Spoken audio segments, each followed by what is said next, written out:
Hello mga B! Ayan na nga, gising na yung Disney princess nyo. Charot!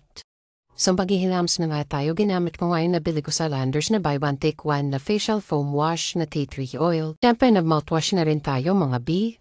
Sobrang lakas nga ng ulan mga B, nagising ako. So ayan nga, napunas na ako gamit yung tissue.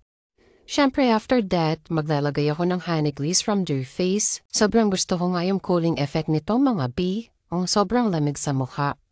Para sa akin nga, ang ganda ng mga product ng Dear Face, lahat ng mga iniinom, at syempre sa mga skincare product niya din. Madam CEO, Joanna, baka naman. So yun na nga, after ko maglagay, dumating na yung package ko nga from TikTok din. Ito yung sikat na prebiotic drinks dito sa TikTok, mga bina buy one take one. Sa akin, pinakagusto ko yung blueberry flavor nila, so ito na lang yung in-order ko. Meron pa sila ng dalawang flavor, isang orange tsaka isang original. So sa mga naghahanap ng mga prebiotic drinks dyan, perfect sa inyo to mga B. Nag-order ako ng 6 pieces so buy one take one siya, so total of 12. O di ba ang galing ka sa math? So kinuha ko na nga pala yung nag-iisang natira sa mga in-order ko dati. So sa mga gustong mag-try nito, please link on my bio. So syempre ininom ko na nga yung ashwagandha. Stress and anxiety support nga pala ito mga B.